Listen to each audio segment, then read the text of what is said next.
বলেন ফাআম্মাল ইয়াতীমা ফালা তাকহার, ইয়াতীমদেরকে কখনো ঘাট ধাক্কা দিয়ে তাড়িও না, এতিমদের সঙ্গে ভালো ব্যবহার করবে, কারণ এতিমদের কষ্ট তারাই জানে, যাদের মা নাই অর্থাৎ বাবা নাই তাদের যে কষ্ট তারাই জানে। এতিমদের সঙ্গে যদি ভালো ব্যবহার করেন, এতিমদের যদি দেখভাল করেন, তাহলে এতিমরা আল্লাহ তাআলার কাছে দোয়া করতে থাকে, আল্লাহ গো, মা নাই তো কি হয়েছে, বাবা নাই তো কি হয়েছে, আপনার বান্দারা আমার দেখভাল করে, খোঁজ নেই। আল্লাহ আপনার যেই বান্দা আমার দেখভাল করে, আমার খোঁজ নেই, আপনি তাদেরকে জান্নাতি করুন, আপনি তাদেরকে ক্ষমা করুন, আপনি তাদেরকে মাফ করুন। বলেন ফাআম্মাল ইয়াতীমা ফালা তাকহার, ইয়াতীমদেরকে কখনো ঘাট ধাক্কা দিয়ে তাড়িও না, এতিমদের সঙ্গে ভালো ব্যবহার করবে, কারণ এতিমদের কষ্ট তারাই জানে, যাদের মা নাই অর্থাৎ বাবা নাই তাদের যে কষ্ট তারাই জানে। এতিমদের সঙ্গে যদি ভালো ব্যবহার করেন, এতিমদের যদি দেখভাল করেন, তাহলে এতিমরা আল্লাহ তাআলার কাছে দোয়া করতে থাকে, আল্লাহ গো, মা নাই তো কি হয়েছে, বাবা নাই তো কি হয়েছে, আপনার বান্দারা আমার দেখভাল করে, খোঁজ নেই। আল্লাহ আপনার যেই বান্দা আমার দেখভাল করে, আমার খোঁজ নেই, আপনি তাদেরকে জান্নাতি করুন, আপনি তাদেরকে ক্ষমা করুন, আপনি তাদেরকে মাফ করুন। আমাদের রোজ সকালে ডাক দেই আনা বাইতুল কুরবা, আনা বাইতুল ওহুদা, আনা বাইতুল কিলার, আমি মাটির ঘর কর্মস্থান, আমি কিলা মাখনের ঘর, সাপ বিছু পোকা মাকড়ের ঘর, আমি একলা থাকার ঘর, আমার বুকে আমল ছাড়া কাউকে নিয়ে আসতে পারবে না।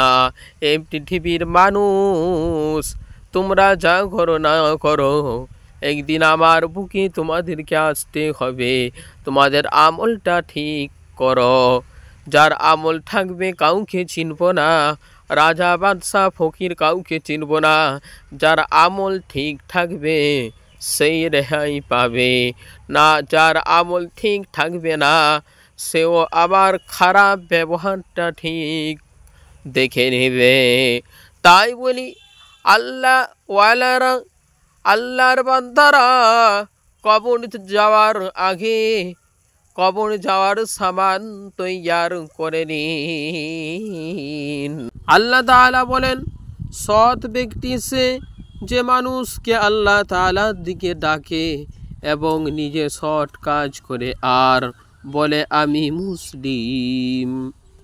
ফামান ইয়ামাল মিসকাল যাররাতিন শাররান ইয়ারাহ ওয়া মান ইয়ামাল মিসকাল যাররাতিন খায়রান ইয়ারাহ, আমার বান্দা যদি যাররা পরিমাণ নেক কাজ করে অথবা যাররা পরিমাণ যদি পাপের কাজ করে, আমার বান্দার যাররা পরিমাণ নেক কাজ অথবা যাররা পরিমাণ পাপের কাজ কিয়ামতের দিনে আমি আমার বান্দাদেরকে জানিয়ে দেবো। এবারে যাররা মানে কি? যাররা মানে এই বালুকণার মতো ছোট ছোট গুঁড়ো গুঁড়ো গুঁড়ো। একটা বাড়ি যদি একদিকে যদি ফাঁকা থাকে, ওই বাড়িতে যদি রোদ প্রবেশ করে গুঁড়ো গুঁড়ো দেখা যায়, সেই গুঁড়োগুলোকেই যাররা বলে।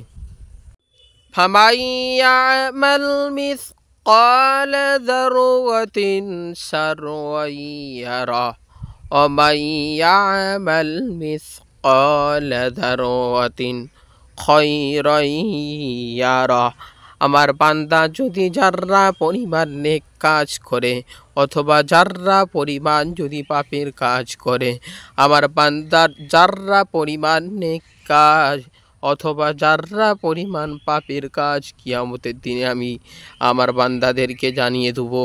এবারে জাররা মানে কি? জাররা মানে এই বালুকণার মতো ছোট ছোট গুঁড়ো গুঁড়ো গুঁড়ো। একটা বাড়ি যদি একদিকে যদি ফাঁকা থাকে, ওই বাড়িতে যদি রোদ প্রবেশ করে গুঁড়ো গুঁড়ো দেখা যায়, সেই গুঁড়োগুলোকেই জাররা বলে। আল্লাহ তাআলা বলেন, হাজিহি জাহান্নামুল্লাতী কুনতুম তুআদুন ইসলাউহাল ইয়াওমা বিমা কুনতুম তাকফুরুন। যারা পাপ কাজ করবে তাদেরকে জাহান্নামে দেওয়ার পর বলবে, এই সেই দোজখ, যেই দোজখকে তোমরা অস্বীকার করেছিল, সেই দোজখের মজা চাখো।